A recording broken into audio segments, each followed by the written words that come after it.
السلام عليكم ورحمة الله وبركاته. ازيكم عاملين ايه؟ يا رب تكونوا في احسن حال. معانا الكشري المصري، كشري الحلة الواحدة بطريقة سهلة وبسيطة وسريعة. تعالوا نشوف الطريقة. معايا رز وعدس وحمص ومكرونة وطماطم. معايا هنا بصل مقطعه وحط عليه معلقة دقيق او معلقة نشا المتواجد عندك عادي. جبت حلة حط فيها زيت، يعني زيت حبة حلوين كده. تمام. الزيت يسخن هقوم نازله عليه بقى بالبصل زي ما انت شايفه كده. تمام. طبعا الدقيق عادي اللي بيبقى فايض ده بينزل في قعر الطبق خالص، فما تخافيش منه. زي ما انت شايفه كده. عامه الدقيق او النشا بيخلوا البصلايه كده تبقى مقرمشه وجميله. انا هنا نقلته على حله تانية عشان هستغل برضو واعمل الصلصه معاكم. جبت حله وحطيت فيها زيت، حط معلقه توم كبيره. تمام زي ما انتوا شايفين، وبرضو انا مطبعه البصلايه بتاعتي. خلاص. هنا التومه بتاعتي خدت لون، انزل عليها بعصير الطماطم.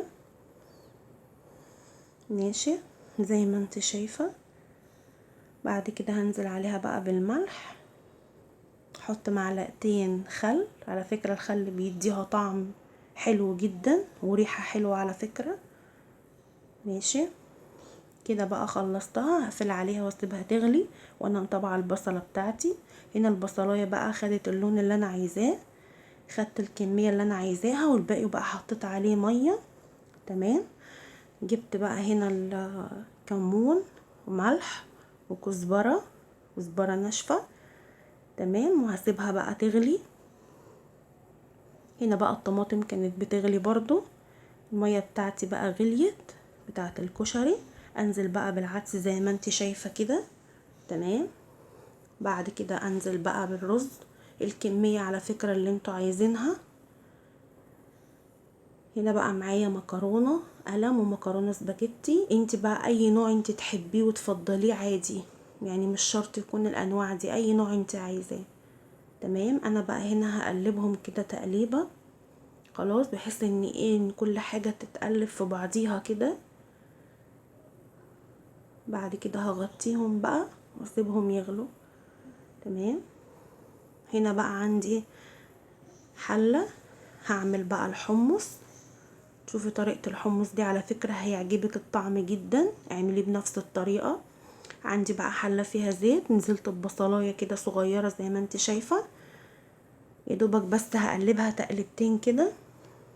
تمام. وهنزل عليها بمعلقة توم مفروم.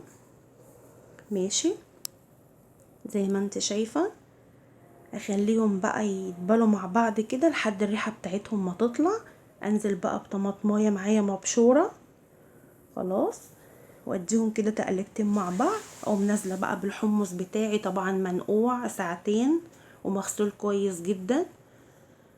هقلبهم بقى مع بعضهم بالشكل ده كده زي ما انت شايفه. تمام. بعد كده هنزل بقى عليهم بالميه زي ما انت شايفه كده. بعد كده بقى هغطيهم واسيبهم بقى يغلوا مع نفسيهم كده، وانا متابعه الكشري بتاعي برضو. هنا الطماطم بتغلي، احط بقى عليها معلقه سكر عشان الحموضه يا جماعه، بتمتص الحموضه معلقه السكر دي، ما تخليش البني ادم يحصل له حموضه وكده. هنا بقى الكشري معايا زي ما انت شايفه ما شاء الله كده، بيتكلم عن نفسه، مش معجن خالص، وشكله جميل ومستوي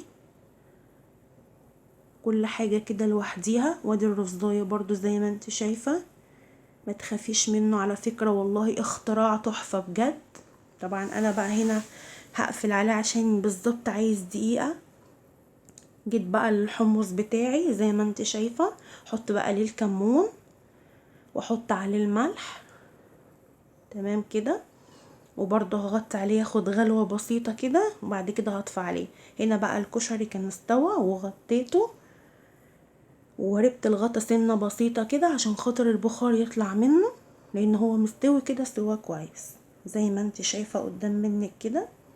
طبعا بقى هغرفه في الطبق بتاعي مع الحمص بقى في الكوباية، ومع الصلصة والشطة الزيت زي ما انت شايفة، والدقة بتاعت الكشري الجميلة.